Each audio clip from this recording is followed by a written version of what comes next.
এই প্রাণীটাকে তো তোমরা সকলেই চেনো।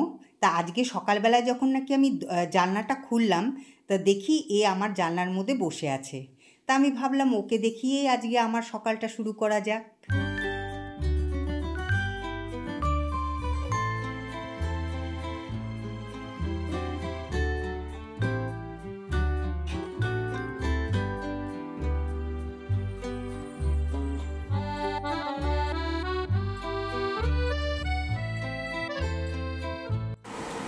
প্রতিদিনই তো লিকার চা খাই, তো আজকে খুব খেতে ইচ্ছে করলো দুধ চা, তার জন্য দুধ চা করে নিলাম।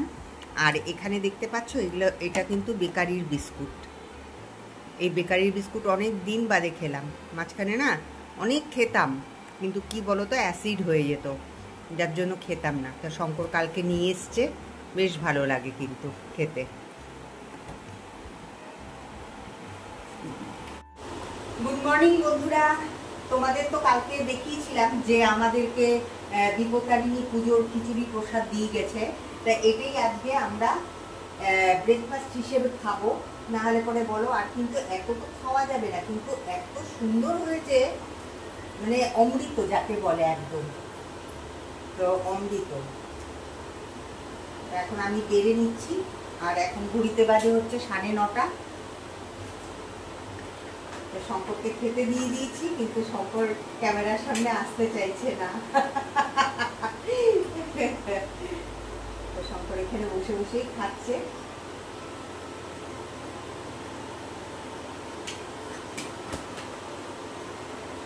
বেড়ে নিচ্ছি অল্প করে আমার জন্য। এত ভালো হয়েছে খিচুড়িটা যে আমি মানে কালকে খেয়ে না, মানে মনে হচ্ছিল যে আরো খাই, কিন্তু কালকে রাত্রি হয়ে গেছিল, সেই জন্য খেতে পারছিলাম না, খাইনি সেই জন্য। যাই হোক, এই যে এতটুকুন রয়ে গেল, এখন খাবো।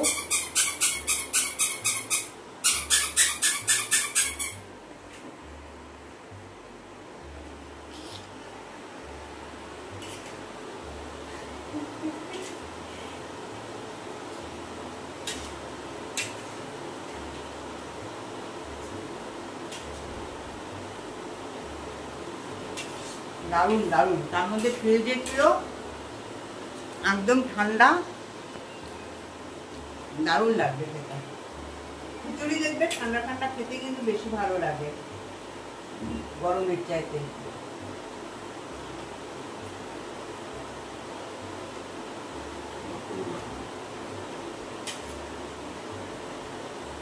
রাজু আসবে তো, রাজু রাজু। যেহেতু শঙ্কর ওদিকে বসে খাচ্ছিল আর এত গরম, তার মধ্যে খাচ্ছি হচ্ছে খিচুড়ি।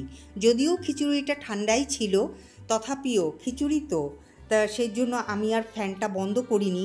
আর দেখতেই পেলে তোমরা কত আওয়াজ হয় ফ্যানটা চললে পরে। এটা হাই স্পিডের ফ্যান, বুঝতেই পারছো। তো খাওয়া দাওয়া করে তারপরে চলে এলাম। এই যে জামা কাপড়গুলো সব ছিল, তো এগুলো কিন্তু আমি আগের দিন মেলে দিয়েছিলাম, তবে সেরকমভাবে শুকায়নি, তা সেই জন্য আবার মেলতে চলে এসেছি। এটা তো আমার মানে কি বলবো, ডেলিকারই এটা কাহিনী। তো একদিনে সব শুকোয় না, যেহেতু মানে কোনো কোনো সময় যখন মেলি খুব মানে মেঘ থাকে, আর না হলে পরে রোদ উঠলে পরেও পুরোপুরি শুকায় না, যেহেতু আমার এখানে রোদটা একটুখানি কমই পড়ে, তা বুঝতেই পারছো। তো যাই হোক, তা সব এই যে জামা কাপড়গুলো মেলে দিচ্ছি। আর এখন তো দেখতেই পাচ্ছ কতটা রোদ উঠেছে। আর আমাদের এখানে না ডুয়ার্সে মানে কি বলবো তোমাদেরকে, মানে বৃষ্টি বলতে কিছুই নেই।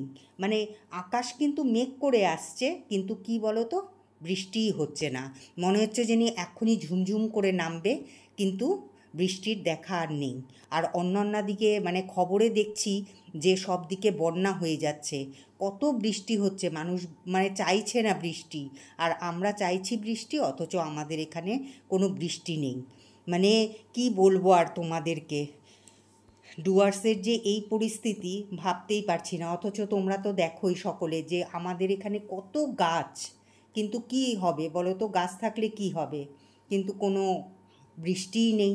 অথচ আমাদের এখানে ছাড়া, মানে এই যে ডুয়ার্সের এই জায়গাটা ছাড়া অন্যান্য দিকে কিন্তু বেশ বৃষ্টি হচ্ছে। তা যাই হোক, হবে তো নিশ্চয়ই, তবে যখন হবে তখন ভাসিয়ে দেবে এটাও জানি।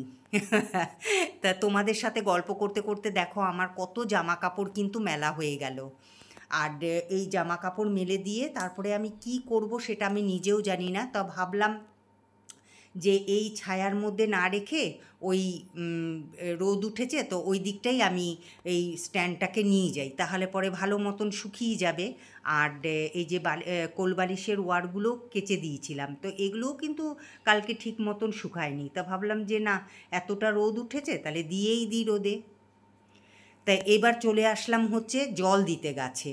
যেহেতু বৃষ্টি নেই সেই জন্য গাছগুলো, আমি তো ভাবলাম যে বর্ষাকাল, সেই ভেবে আমি গাছগুলো সব বুনলাম, কিন্তু দেখো এখন কোনো বৃষ্টি নেই, সেই জন্য একদম মানে আমি গাছগুলোকে পুরো ভিজিয়ে দিচ্ছি।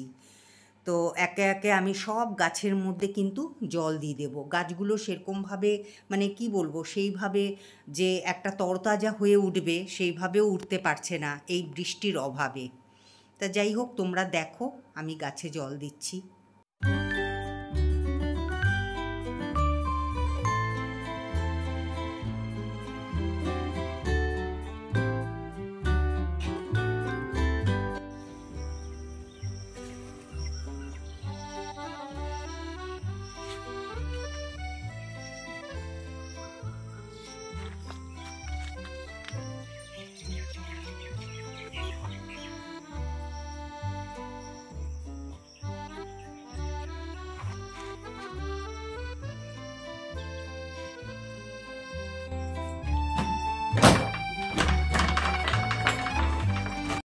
গাছে জল দেওয়ার পরে তারপরে দেখতেই তো পেলে তোমাদেরকে যে আমি আকাশটা দেখালাম।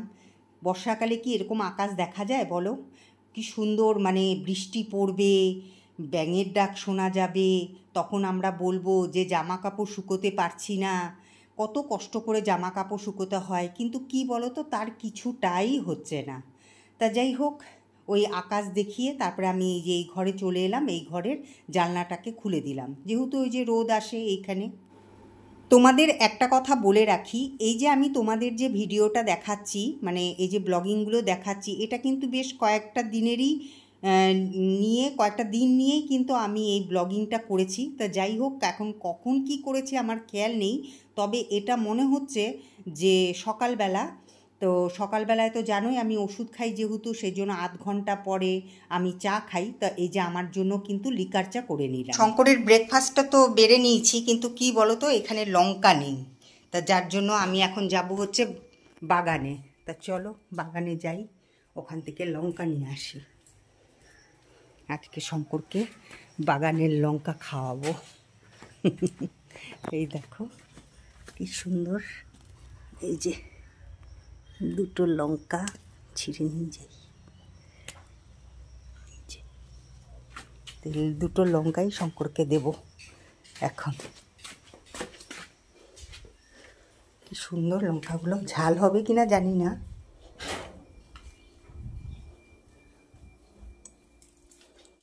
ব্রেকফাস্ট করার পরে আমি একটুখানি মানে রেস্ট করে তারপরে আমি স্নান করে নিলাম।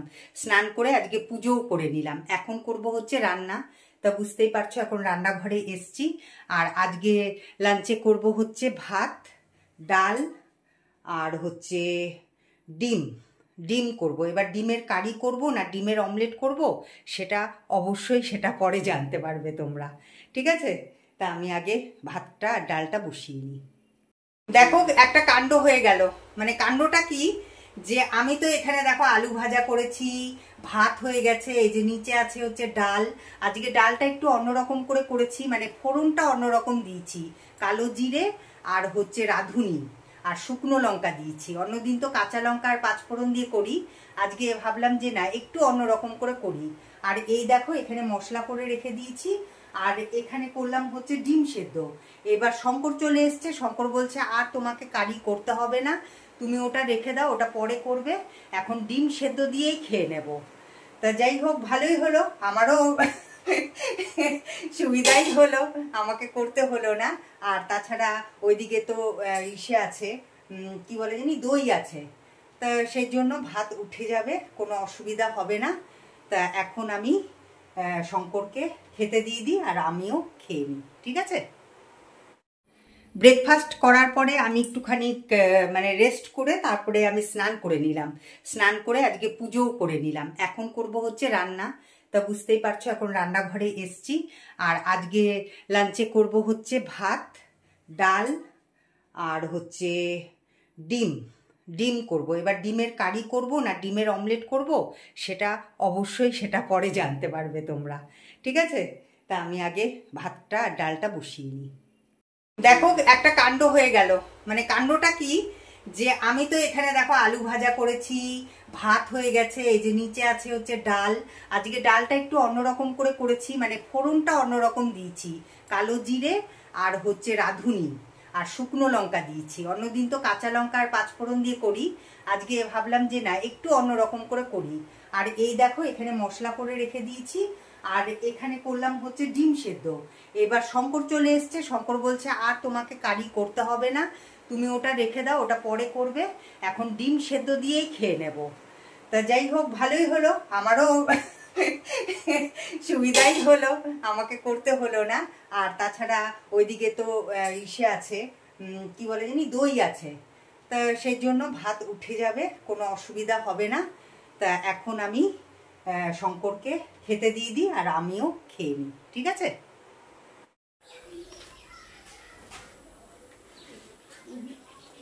হ্যাঁ, গন্ধ না তো, হলুদের গন্ধ নাই।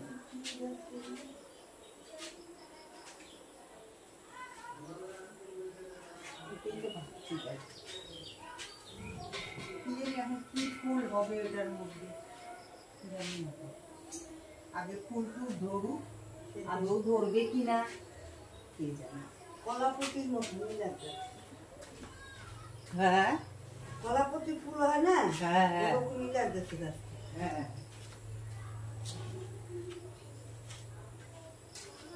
ওই যে ইসে ফুল ধরছে, সন্ধ্যা মালতী। ও রংটা সুন্দর।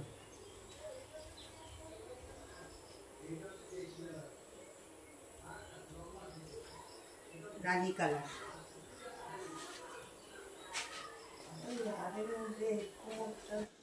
আজ শঙ্কর দোকান থেকে ফেরার পথে ও নিয়ে এসেছিল ম্যাগি, তা আমি ম্যাগি করে দিয়েছি।